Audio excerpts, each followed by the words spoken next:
इतकी शहाणी सुरती माणसं मुळे देवच का मानतात. इतकी शहाणी सुरती माणसं मुळे लग्नच का करतात असा प्रश्न लेकुरे उदंड झाली या नाटकामधल्या जोडप्याला पडलेला असतो. अर्थात त्यांचं रितसर लग्न झालेलंच असतं. याच चालीवर इतकी शहाणी सुरती माणसं मुळे देवच का मानतात असा प्रश्न विचारता येईल. आस्तिकांच्या मते देव आहेच. आपले अस्तित्व तो विविध लीलांनी दाखवून देत असतो. आणि नास्तिकांच्या मते देवाचे अस्तित्व सिद्ध करता आलेलं नाही, सबब तो नाहीच. तेव्हा देव आहे का नाही याची चर्चा फारशी उद्बोधक ठरणार नाही.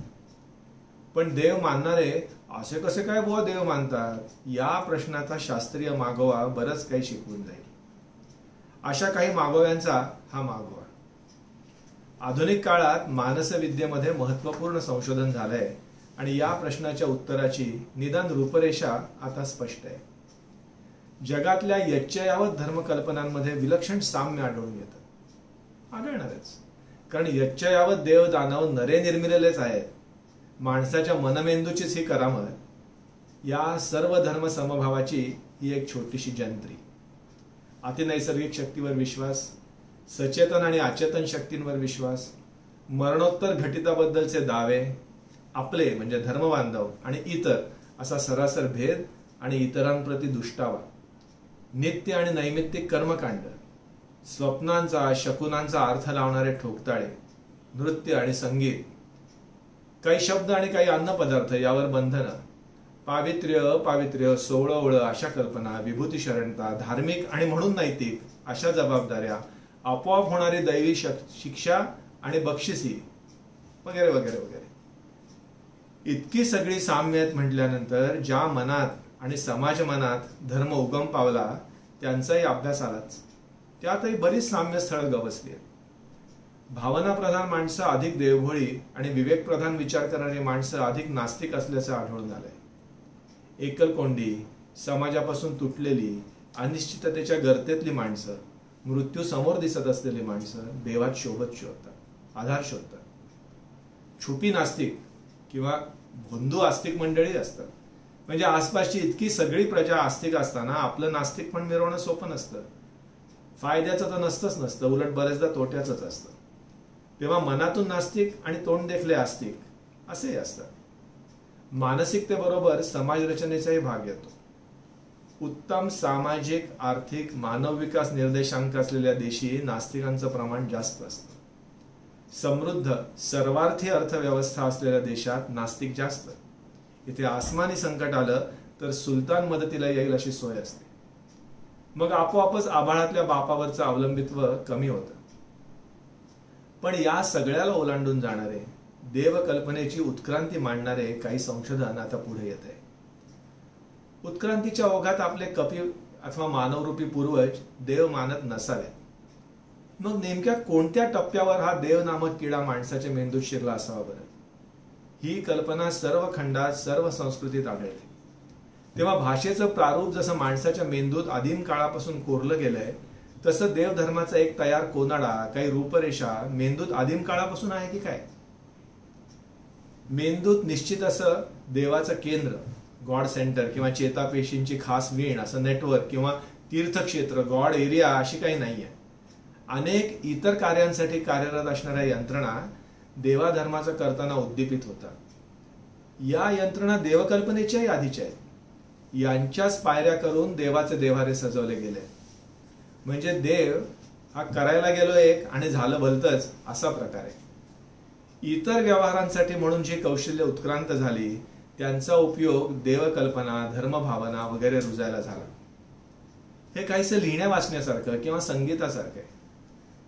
मेंदूत लिहिणं वाचणं उपजत नाहीये. भाषा आहे, म्हणजे व्याकरणाचं प्रारूप आहे, दृष्टी आहे, चिन्हांची समज आहे आणि बोटांच्या नेमक्या हालचाली उपजत आहेत.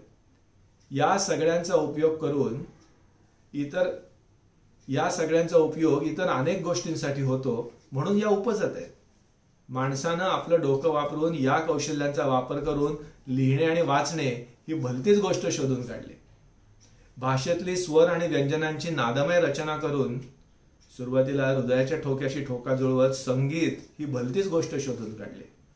तसंच मुळात समाजधारणा करणारी, लोकव्यवहार सुलभ करणारी, मनरचना देवधर्मधार्जिणी ठरली आणि देवाधर्माचं तण माजलं असं ताजं संशोधन सांगतं. देवकल्पनेचं बीज तरारून फुटेल अशी मेंदूच्या कार्याची मौसर रचना उत्क्रांत झाली. तेव्हा ही कशी उत्पन्न झाली, कोणत्या उत्क्रांतिक ताण्यावाण्यातून उत्पन्न झाली याचा शोध उद्बोधक ठरेल. गवतात खसखस ऐकू आली तर आपल्या भटक्या पूर्वजांच्या मनात 2 शक्यता चमकायच्या. गवतात कोणी जनावर तर नाही ना, वाघ का नुसतीच वाऱ्याची सळसळ. जर वाघ समजून लांबची वाट धरली आणि तिथे वाघोबा नसेल तर थोडं सावध, थोडं दुरून निघून जाण्यानं फारसं काही बिघडलं नाही. पण जर वाघ असताना वाघ नाही असं समजलं तर मग जेव्हा बेतेल ना. मग वाघोबा तुमचा चट्टामट्टा करेल, तुम्ही उत्क्रांतीच्या स्पर्धेतनं बाद, तुमचा वंशखंड. वाघ आहे हा गैरविश्वास म्हणजे श्रद्धा आपलं फारसं काही बिघडवत नाही, पण वाघ नाही असा फाजील विश्वास जीवावर बेततो. आपल्या पूर्वजांच्या लाखो वर्षाच्या अतूट साखळीचे आपण वारसदार आहोत. आपले पूर्वज सावधपणे वागले, नसलेल्या वाघोबाला सुद्धा घाबरले म्हणून आपण आहोत. थोडक्यात आपण सगळे अतिसावध, सतत वाघोबा शोधणाऱ्या मेंदूंचे वारस आहोत. याला म्हणतात हायपर ऍक्टिव्ह एजन्सी डिटेक्शन. त्यामुळे जिथे तिथे ज्यात त्यात आपण वाघोबा शोधत असतो. पण निसर्गात वाघोबा क्वचित आणि वाऱ्याचे सळसळ अधिक. पण आपल्या मेंदूला निरनिराळी टिंब जोडून वाघोबाचं संगतवार चित्र जुळवायची खोड आहे. भासणारी चित्रसंगती हेच सत्य असं आपला मेंदू मानून चालतो. आपण प्रत्येक वेळी सत्यान्वेषी विचार करत नाही. बहुतेक श्रद्धांमागे माणसाचं हे संगती शोधक, संगतीरत मन आहे. याच मनाने लावलेल्या सावध संगतीनं तर आपण आजवर तगलो आहोत, वाघापासून वाचलो आहोत. अतिसावध संगती बरोबर प्रत्येक घटिताला करता आणि प्रत्येक कर्त्याला हेतू चिकटवण्याची आपल्याला अभिजात खोड आहे. याला फोक सायकोलॉजी असं म्हणतात. हिसका दिला की फांदी तुटते, झाड हलवलं की फळं पडतात. आपल्या हेतुता केलेल्या कृतीतून काही परिणाम घडतो हे लक्षात येताच तोच तर्क माणसांनी आसपासच्या सगळ्यालाच लावायला सुरुवात केली. हा करता मग कधी प्राणी असतो, कधी मनुष्य प्राणी असतो वा कधी निसर्ग असतो. घडणाऱ्या प्रत्येक गोष्टी मागे कोणीतरी घडवणार आहे आणि त्या घडवणाऱ्याचा काहीतरी हेतू आहे अशी समजूत मानवी मनात दृढ झाली. मग वाऱ्यात वरुण, पावसात इंद्र, जलाशयात अप्सरा आणि वडा पिंपळावर हडळ सहजच सापडायला लागले. त्यातून वाऱ्या पावसाची, जळा पिंपळाची, एकूणच निसर्गाची वागणूक इतकी बेभरोशाची, इतकी बेदरकार की त्यांना कोणतेही नियम किंवा नियमन अशक्य. तेव्हा त्यांच्या वागणुकीला त्यांची इच्छा हे एकच कारण फिट्ट बसणार. गोष्टीरूप पुराव्यावर झटकन विश्वास हा देखील आपल्या संगतीरत मनाचा छंद. माझ्या काकाचा कॅन्सर होमिओपॅथीने बरा झाला, मंत्राचं विष, आपलं सापाचं विष मंत्राने उतरलं, वास्तुशास्त्राने भरभराट झाली, अशी विधानं सहज स्वीकारली जातात. या संगतीचा सत्यान्वेषी शोध दरवेळी शक्य असतोच असं नाही. भासलेल्या संगतीची सत्यासत्यता पडताळून पाहणारी पद्धत म्हणजे विज्ञान. पण तर्कदुष्टाचे हे पाप फक्त पूर्वजांच्या माथी मारण्यात अर्थ नाही. आजचे बरेचसे तसा विचार करत असतात. सृष्टी सत असत शक्तींनी भरलेली आणि भारलेली आहे. झाडा पाना फुलाला आणि मानवनिर्मित गोष्टींनाही मन आणि इच्छा आहे आणि या साऱ्याची आपल्यावर कृपादृष्टी अथवा वक्रदृष्टी आहे अशा कल्पना आजही सर्व संस्कृतीत आहेत. काही कृतींनी अथवा पूजा प्रार्थनेनी या अचेतन वस्तूंना पाझर फुटतो, ते आपल्या भल्यासाठी सहाय्यभूत होतात. ही याच विचाराची पुढची कडी. नव्या गाडीला नारळ फोडणे असो किंवा नव्या कॉम्प्युटरची पूजा करणं असो, हे सगळे प्रकार या चीजांना आपण स्वतंत्र इच्छा, मन बहाल केल्याचं दर्शवतात. सुमारे 2,50,000 वर्षापूर्वी माणूस म्हणावा असा प्राणी या ग्रहावर उत्क्रांत झाला. अगदी परवापर्यंत तो भटक्या शिकारी होता. 100-150च्या टोळ्याटोळ्यांनी राहत होता. याहून मोठा गट भटकत शिकारीवर गुजराण करू शकत नाही. शेतीचा शोध लागला आणि 100-150 माणसांची टोळी हजारांची झाली. अर्थात आपल्या कपी पूर्वजांच्या टोळ्यात तर 20-25 जणच असायची. त्या मानाने मानवी टोळ्या मोठ्याच मोठ्या म्हणायच्या. या मोठ्या टोळ्या टिकायच्या तगायच्या तर अंतर्गत सहकार्य आवश्यक ठरतं. सहकार्यासाठी काही खास जाणीवा असणं अनिवार्य ठरतं. या अशा जाणीवेतून देवकल्पनेचा उगम झाला असावा. पुढे गावं शहरं वसली. आता बरेचसे व्यवहार अनोळखी माणसात व्हायला लागले. छोट्याशा टोळीत बनेल कोण लबाड कोण हे सहज ओळखणं शक्य होतं. तिथल्या तिथे शासन शक्य होतं. पण हजारोंच्या टोळीत हे कसं जमावं बरं? मग युक्त व्यवहारांना संरक्षण देणारे आणि फसवेगिरीला शासन करणारे अशी व्यवस्था, असे रखवालदार आले. पण प्रत्यक्ष रखवालदार हे अपुरेच. तेव्हा काल्पनिक रखवालदार आले. या रखवालदारांच्या काठीला आवाज नसतो. यांचे कुणालाही ज्ञात न होणारे विचित्र नेमानेम असतात. शिक्षा होते खास, पण ती मृत्यूनंतरही असू शकते, पुढच्या जन्मी असू शकते. अशा अनेक कल्पना आल्या.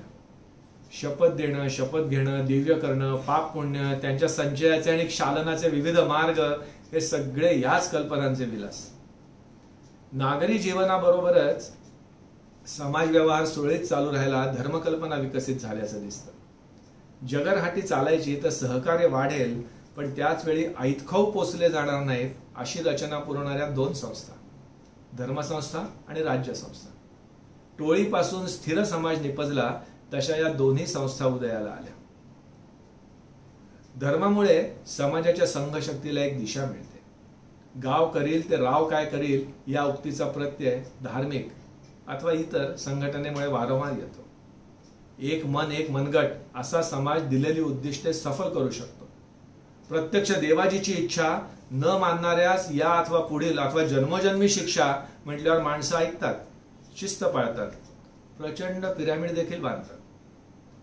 पण शेवटी धर्माने दिलेला आदेश किंवा दिशा किंवा उद्दिष्ट म्हणजे धर्मधुरीणांच्या दृष्टिकोनाची परिणती. प्रत्यक्षात कुठलाही देव येऊन कोणताही आदेश देत नाही, तेव्हा धर्माचार्य जी ठरवतील ती दिशा असाच मामला असतो. आणि काल्पनिक कार्यकारण भावावर बेतलेली वास्तवाची बूज न राखणारी ही दिशा अर्थातच चुकू शकते, नव्हे बरेचदा चुकते, असाच इतिहासाचा दाखला आहे. टोळ्या म्हटलं की युद्ध आधीच. धर्माचे युद्धोपयोगी गुण तर आजही उधळले जात आहे. लढायचा तर अनेक गुणांचा समुच्चय लागतो.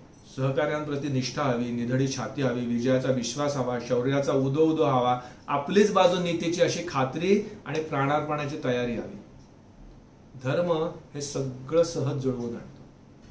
कर्मकांडातून लहानपणापासून धर्म संघटनेला निष्ठा वाहिलेल्या असतात. आपलीच बाजू धर्माची असल्याचा विश्वास असतो. शत्रू दानव असल्याची खात्री असते, विजयाची खात्री असते आणि धर्मासाठी प्राणाहुती देणाऱ्यांना स्वर्ग सुखाची गॅरंटी असतेच असते. शत्रू संघे संघर्षासाठी धर्म असा एकोपा पुरवतो. म्हणून तो रुजला, वाढला. अर्थात ज्याच्या बुडाशी धर्मपीठाची गादी आणि ज्याच्या तोंडाशी धर्मप्रवक्ते पदाचा माईक, त्याच्याच हाती युद्धाचे रणशिंग अशी अवस्था होती. काही प्रमाणात आजही आहे. धर्माधिष्ठित देशात एकदा धर्मयुद्ध म्हटलं की प्रश्नच बंद होतात. पण धर्मनिरपेक्ष देशात युद्धाच्या अपरिहार्यतेची साधक बाधक चर्चा शक्य आहे. नागर व्यापार उदीम बहरायचा तर विश्वासार्हता महत्वाची. ती विश्वासार्हता पूर्वी आणि काही प्रमाणात आजही धर्म बहाल करतो. तुमच्या धर्मबांधवांवर तुमचा चटकन विश्वास बसतो. न्यू मराठा खानावळीला मराठाच भाजी पुरवतो आणि अंजुमन इस्लाम शाळेचं बांधकाम स्वाभाविकपणेच मुसलमान कंत्राटदाराला मिळतं.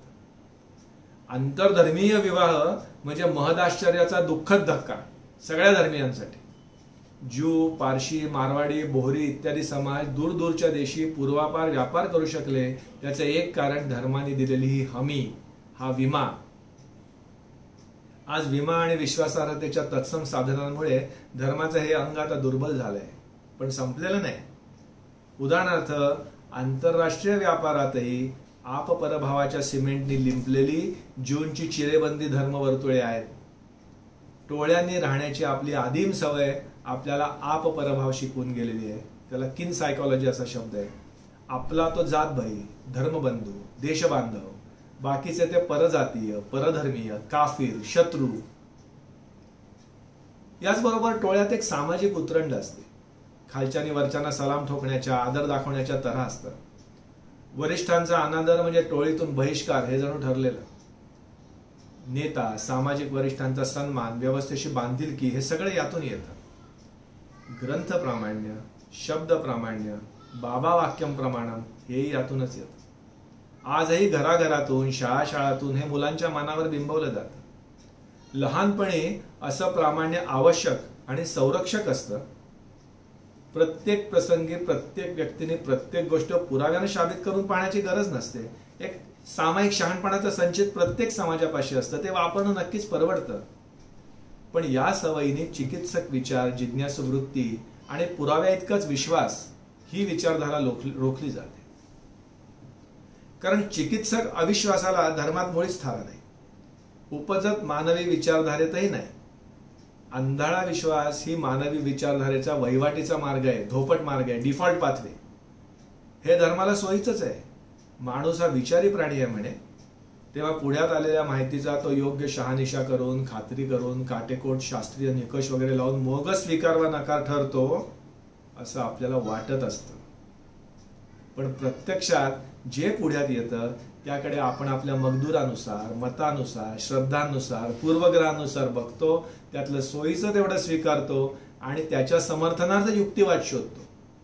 जे गैरसोयीचं असेल त्याकडे दुर्लक्ष तरी करतो किंवा ते तर्कशुद्ध नसल्याचा तर्क लढवून देतो. अविश्वास दाखवणं, चिकित्सा करणं हे कष्टसाध्य आहे, ते शिकावं लागतं. या सगळ्या मानवी स्वीकाराच्या पद्धतीला बायसेस किंवा ह्युरिस्टिक्स असं म्हणतात. जन्मजात तर्कदुष्ट मानवी बुद्धीला शिस्त लावायचं काम विज्ञान करतं. सिद्धतेच्या प्रमाणात विश्वास ही विज्ञानाची बाजू आणि संशयात्मा विनश्यती ही सर्व धर्मांची शिकवण. प्रत्येक बाबतीत शंका घ्या, पुरावा तपासा असं विज्ञान सांगतं, तर डोळे मिटून आधी विश्वास ठेवा, पुरावा कसला मागता, थेट प्रचितीच पहा असं धर्मशास्त्र सांगतं. बहुतेक सत्तांना, अर्थसत्तांना, सामाजिक संस्थांना, राजकीय विचारांना ही दुसरी पद्धत सोयीची असते. निमूट स्वीकारवादी बरे, शंकेखोर म्हणजे शंकासूर. समाजात राहायचं तर दुसऱ्याच्या मनातलं ओळखता येण्याला अनन्यसाधारण महत्व आहे. याला म्हणतात थिअरी ऑफ माइंड. ही कला माणसात उदय पावली आणि माणसाची जमात फळफळली. या कलेतून समोरचा कसा वागेल याचा अंदाज बांधता यायला लागला आणि सामाजिक अभिसरण सुरळीत व्हायला मदत झाली. सामनेवाला हा स्वतंत्र मन, विचार, बुद्धी आणि हेतू असलेला जादबाई आहे ही समज उगवली. अर्थात समोरच्याच्या कृतीमागे हेतू आहे हे ओळखणं तसं सोपं गेलं माणसाला, कारण प्रत्येक गोष्टीला हेतू चिकटवायची खोड माणसाला होतीच. मन कवडेपणाबरोबरच इतर अनेक गुणांमुळे देवाधर्माच्या खेळात मानवी मन खिळून राहतं. शरीर आणि मन असं द्वैत आपण गृहीत धरून चालतो. ही मूळ धारणा धर्म द्विगुणित, त्रिगुणित, अनंतगुणित करतो. अशरीर, आत्मे, परमात्मे, भूतखेत सर्व धर्मात ठाण मांडून आहे ती या मूळ गृहीतकाची आपत्ती.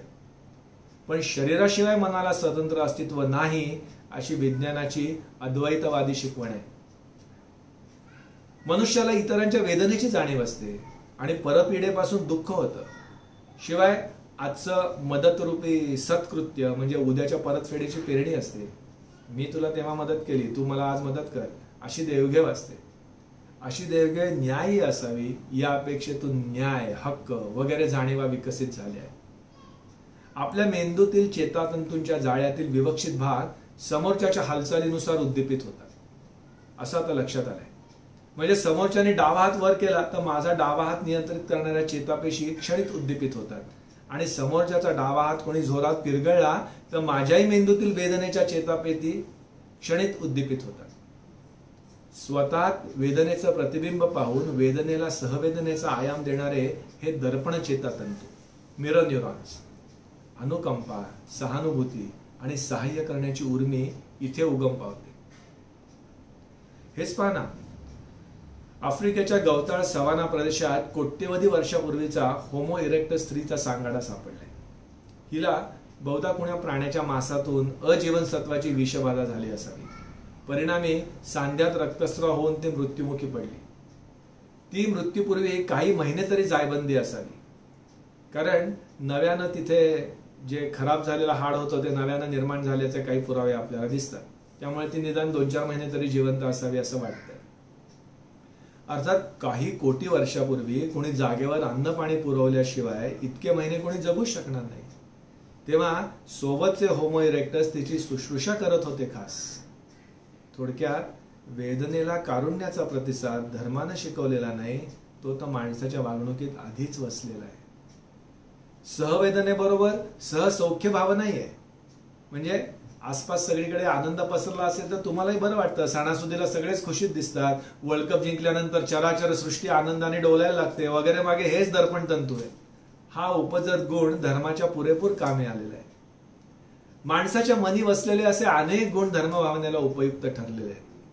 धर्माशी निगडीत आभास, साक्षात्कार, सृष्टीशी तादात्म्य भाव असे अनेक घटक आधुनिक मानसाभ्यासाचे विषय आहेत.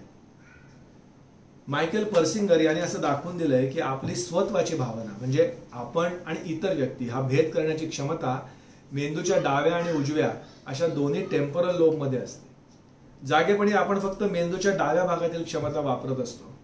पण भीती अथवा नैराश्याच्या छायेत, संकटकाळी गुदमरल्यावर, रक्तशर्करा घटल्यास उजव्या बाजूची क्षमताही बरोबरीने जागृत होते आणि आपल्याला सोबत अन्य कोणीतरी आहे असा अनुभव येतो. अगदी असाच अनुभव देव टोपडं घालून कृत्रिमरित्या घेता येतो. देव टोपडं म्हणजे गॉड हेल्मेट. देव टोपडं ही पर्सिंगरची निर्मिती.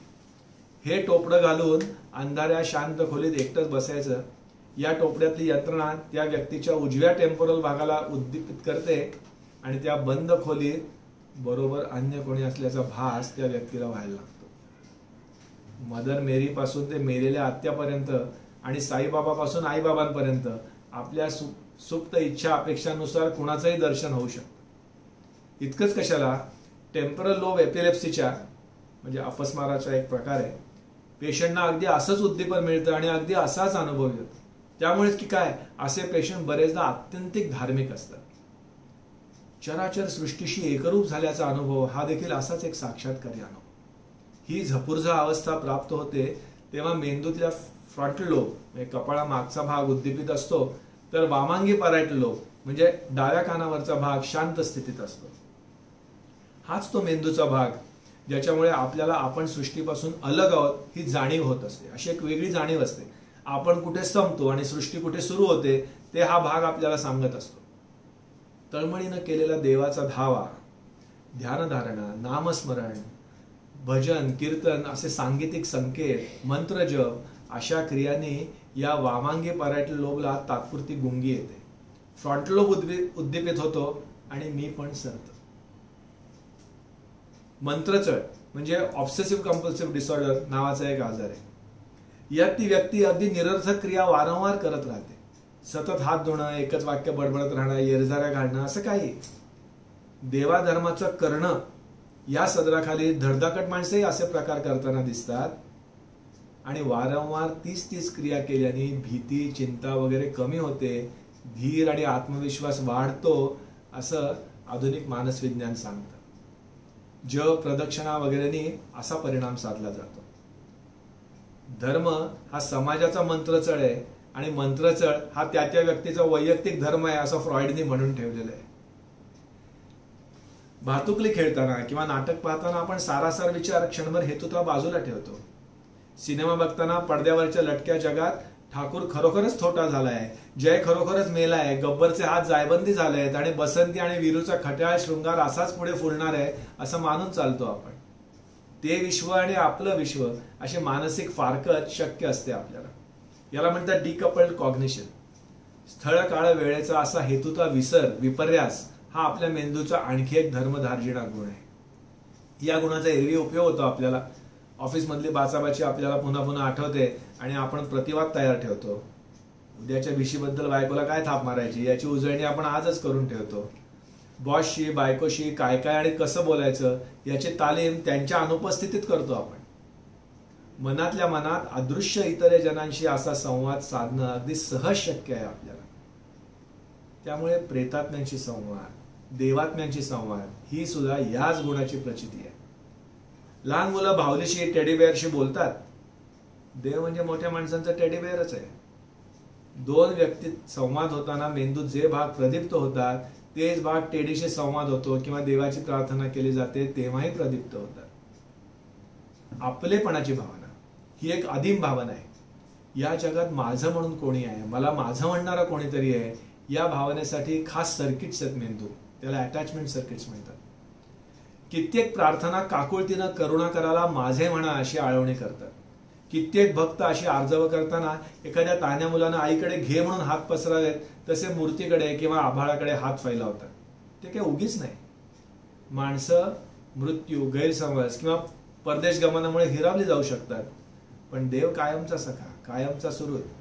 आपलेपणाची ही घट्ट भावनिक गरज देवाचा स्वीकार सुलभ करते आणि त्याग अतिशय दुष्कर करते. बालपणी नात्यागोत्यांच्या व्यवस्थापनाची शिकवण आपल्याला मिळत असते. पालक, वडीलधारी माणसं त्यांच्याकडून अपेक्षा आणि त्यांच्या जबाबदाऱ्या आपण शिकत असतो. मोठं होता होता इतर नाती आपण याच कोंदणात बसवत जातो. याला ट्रान्सफरन्स असं म्हणतात. नसलेल्या देवाशी असलेलं नातं हे सर्व धर्मियांनी या कोंदणात बसवलेलं दिसतं. त्वमेव माता पिता त्वमेव, त्वमेव बंधू सखा त्वमेव अशी प्रार्थना सर्व धर्मात आढळते ती यामुळेच. शुद्धतेच्या, पावित्र्य आणि अपावित्र्याच्या कल्पनांना सुद्धा प्राचीन आयाम आहेत. स्वच्छतेकडे मनुष्य प्राण्याचा नैसर्गिक ओढा आहे. शिसारी, किळस ही भावना नैसर्गिक आहे. वातावरण, वर्तन, विचार असं सगळंच पवित्र अथवा किळसवाणं वाटू शकतं आपल्याला. धर्ममिथक वास्तवाला किंचित किंचित पीळ देत असतात. किंचित पीळ मानवी मन सहज स्वीकारतं. मनाच्या या गुणामुळे पुराणकथा या सहज सत्य मानल्या जातात. अन्यथा पुराणकथा या परिकथाच असतात. तुमचं घर तुमचं इन्कम टॅक्सचं रिटर्न भरेल आणि सकाळ संध्याकाळ तुम्हाला चहा करून देईल असं सांगितलं तर कुणाचाही विश्वास बसणार नाही. यात घराचं घर पण हरवून गेलेलं आहे. पण वास्तू प्रसन्न होताच तुम्हाला गुप्तधन सापडेल यावर चटकन विश्वास बसेल. यात वास्तूची बरीचशी गुणवैशिष्ट्य शाबूत आहेत आणि अवास्तव काही गुण हे चिकटवलेले आहेत. जी कथा कथांची तीच कथानायक आणि खलनायकांची सुद्धा. सर्व देव, दानव, देवदूत, एकूणच स्वर्गलोकातले आणि पाताळ लोकातली लोक म्हणजे मानवाची किंचित सुधारून किंवा बिघडवून केलेली आवृत्तीच असते. एकाच वेळी बऱ्याचशा मानवी आणि काही अतिमानवी गुणांनी युक्त अशी ही पात्र असतात. ती खातात, पितात, हसतात, रुसतात, झोपतात, कोपतात, दोन बायकांनी कावतात, अगदी तुमच्या आमच्यासारखी असतात. या कथानायकांचं वागणं आदर्श असल्याचं सांगितलं जातं. त्यानुसार आपली वागणूक बेतावी अशी शिकवण दिली जाते. पण प्राचीन कथा पुराणांचा आजच्या जगण्याशी थेट संबंध नसतोच. कोणत्याही धर्माचा कितीही कट्टर माणूस धर्मग्रंथ शब्दशः पाळतच नसतो, पाळूच शकत नाही. नीती थेट धर्मग्रंथातून येत नाही. आजच्या भिंगातून बघत बघत धर्मशास्त्रातलं सोयीचं ते वेचलं जातं. आजचे धार्मिक पुराणातली वानगी गरजेनुसार घेतात अथवा सोडून देतात. मग कर्मकांड प्रचलित सामाजिक नीती आणि तिच्या कल्पना घट्ट करतात. त्यामुळे पौराणिक कथानकातील विरोधाभास दाखवून धर्मभावना फार तर तिळभर ढळते आणि हा ढळ पळभर टिकतो. विरोधाभास दाखवून देणाऱ्याबद्दल कटुता मात्र मनभर साठते आणि मनभर दाटते. पुराण कथांबरोबरच कर्मकांड हा तर धर्मावर हल्ला करण्यास अत्यंत सोपा, सोयीचा, सर्वात कमकुवत भाग असं नास्तिकांना वाटतं. पण काही कर्मकांड समाजधारणा करतात, काही शेतीच्या चक्राशी निगडीत आहेत आणि काही तर चक्क मजेदार आहेत. सोडमुंजे होताच कोणी मुलगी देत नाही म्हणून मुलांनी रुसून संन्यास घेत काशी यात्रेला प्रस्थान ठेवायचं आणि मामाने मुलगी देतो म्हणताच परत फिरायचं अशी खेळकर आहेत काही.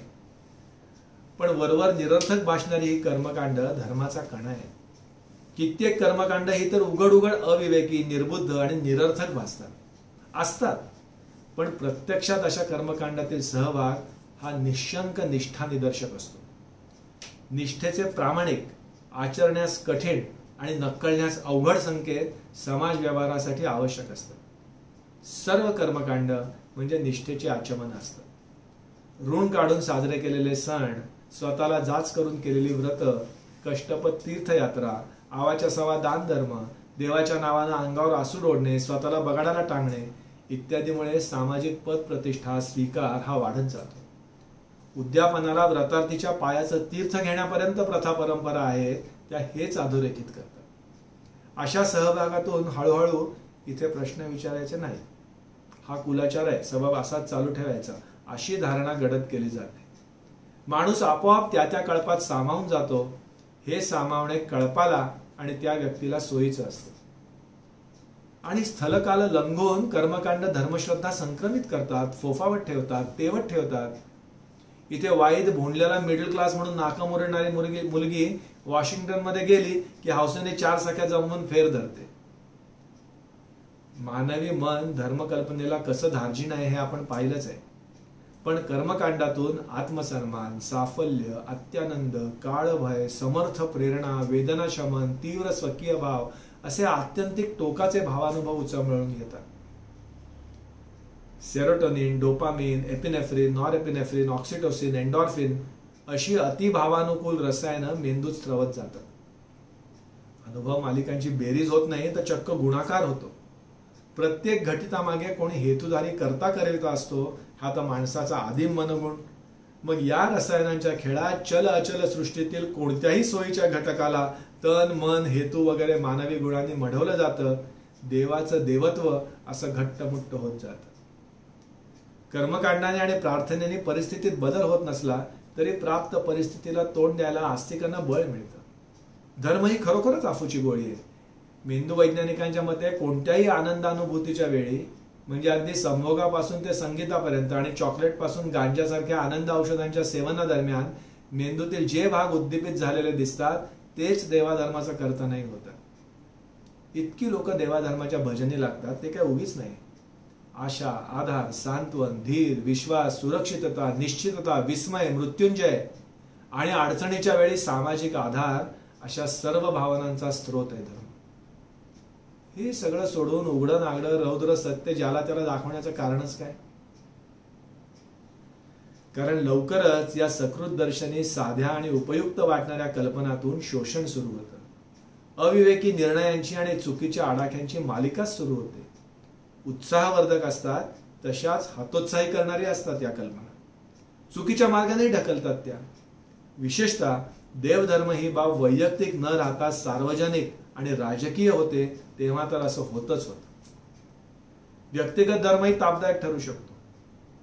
साधी दान धर्मात रमणारी, कोणाच्या अध्यात्मामध्ये स्वांत सुखाय देव मानणारी देवभोळी माणसं ही व्यक्तिशः चांगलीच असतात. त्यांचा धर्मही वैयक्तिक आणि इतरांना त्रास न देणारा असतो. पण हीच माणसं त्यांच्या त्यांच्या धर्मियाच्या टोकाच्या धर्मांत विचारांना आदर आणि प्रतिष्ठा मिळवून देत असतात. धर्म आणि विज्ञान या एकाच नाण्याच्या 2 बाजू आहेत वगैरे तत्वज्ञान याच मंडळींना भावतं. पण असल्या बंडलबाजीमुळे विज्ञानाची समज बोथट होते. या विज्ञान समजावून घेण्यात 3 संकल्पना महत्वाच्या आहेत. हे विश्व निर्हेतुक आहे. त्याची जडणघडण सुघटित आणि सुरक्षित वाटत असली तरी ती निव्वळ अपघात मात्र आहे. आणि मीच का हा प्रश्न बराचसा अप्रस्तुत आहे. निर्हेतुक विश्वाबद्दल आपण बघूया. इतक्या अफाट मती गुंग करणाऱ्या आणि गुंतागुंतीच्या विश्वाची निर्मिती आपोआप निर्हेतुकपणे झाली आहे अशी विज्ञानाची मांडणी आहे. त्यातही ही मांडणी सध्याची आहे. कदाचित उद्या काही वेगळं प्रत्ययास आलं तर ही मांडणी बदलण्यास प्रत्यवाय नाही अशी विज्ञानाची मांडणी आहे. थोडक्यात अंतिम सत्य वगैरे भानगड विज्ञानाला वर्ज्य आहे. ही मांडणी सहसा सगळ्यांना वैफल्यवादी, अर्थशून्य आणि निराशाजनक वाटते. इतकी अनिश्चितता आणि निर्हेतुक करामत ज्यांना झेपत नाही ते आस्तिक बनून हरेक नैसर्गिक अथवा मानवी घटिताला हेतू आणि कारण डकवत बसतात आणि अंतिम सत्य सापडल्याची तृप्ती कुरळत बसतात. अपघात मात्र विश्वरचना. विश्वाची रचना कितीही सुघटित आणि सुरक्षित वाटली तरी प्रत्यक्षात ही निर्मिती देवकल्पनेविनाही समजावून घेता येते. विश्वरचनेचा संपूर्ण उलगडा झाला नसला तरी देवाची जी सर्वोच्च करामत जी की सजीव सृष्टी तिच्या विलासाचा उलगडा बराचसा शक्य झालाय. सजीवांची शरीरं वरवर पाहता किती सुबक, सर्वांग सुंदर, सुघटित, सुरक्षित वाटली तरी उत्क्रांतीचा अभ्यास असं दर्शवतो की उत्क्रांतीच्या अनाहूत ओघात सजीवांच्या शरीर रचनेत कित्येक दोष, चुका, कमस्सल कारागिरी आणि ओबडधोबड घडण उतरलेली आहे. सजीवांची शरीरं ही कोणा बुद्धिवान निर्मिकाच्या परिपूर्ण निर्मितीची सजीव लेणी नसून निर्बुद्ध नैसर्गिक निवडीच्या खळाळत्या प्रवाहानं घडवलेले गोटे मात्र आहेत. यांची गोलाई प्रवाहानं घोटवलेली आहे, सहेतुक घडवलेली नाही. सजीव शरीरे हा बुद्धिमंत निर्मितीचा पुरावा नसून निर्बुद्ध नैसर्गिक निवडीच्या प्रतापाचा पुरावा आहे. याच कार्यकारण भाव निर्जीव सृष्टीला लागू आहे असा विज्ञानाचा दावा आहे. मीच का? जे भोग आपल्या वाट्याला आले ते आपल्याच वाट्याला का आले, हा तर चिरंतन प्रश्न. चौचाल बायकोपासून ते चमडीच्या कर्करोगापर्यंत कशासाठी हा प्रश्न विचारता येतो, विचारला जातो. याला योगायोग वगळता कोणतंही कारण नाही आणि स्वीकार वगळता कोणताही उपाय नाही. हे समजावून घेणं अतिशय अस्वस्थ करणारं असलं तरी अंतिमतः गोलमाल निरर्थक चक्रव्यूहातून मुक्तिदायी असतं. पण इतकाही विचार करण्याची गरज नाही. जर देव सर्वव्यापी, सर्वज्ञ आणि कनवाळू आहे तर मग दवाखान्यांची गरज काय, आरोग्य विम्याची गरज काय, आस्तिकांनी सीट बेल्ट लावायची गरज काय, असे अनेक प्रश्न उपस्थित करता येतील. या प्रश्नांना श्रद्धावानांकडे उत्तरही तयार असतील. पण सत्य हेच की देवदेव कोणी आपली काळजी घेत नसतो. आपल्या मजदुरानुसार आपल्यालाच ते करावं लागतं. पण आस्तिकांना हे सत्य कळलं तरी वळत मात्र नाही. आणि तसं बघायला गेलो तर आपापले देव वगळता अन्य देवतांवर आस्तिकांचा विश्वास नसतोच की. थोडक्यात त्यांचा देव वगळता इतर देवांच्या बाबतीत ते नास्तिकच असतात. अल्लाचा बंदा रामकृष्णावर विश्वास ठेवत नाही आणि सच्चा रामभक्त येशूच्या बापाला जगाचा बाप मानत नाही. अशा हिशोबात नास्तिकांची संख्या जास्त भरेल. दैनंदिन जीवनात धर्माचं स्थान आता पूर्वीसारखं सर्वव्यापी राहिलेलं नाही. देवशरण, दैवशरण, निष्क्रिय आंधळ्या आस्तिकतेपेक्षा प्रयत्नवादी, क्रियाशील, शोधक, डोळस नास्तिक विचार उन्नत खराच. विज्ञान, विवेक, मानवता आणि उदारमतवादाची कास धरून माणसाने तुफान प्रगती केली आहे.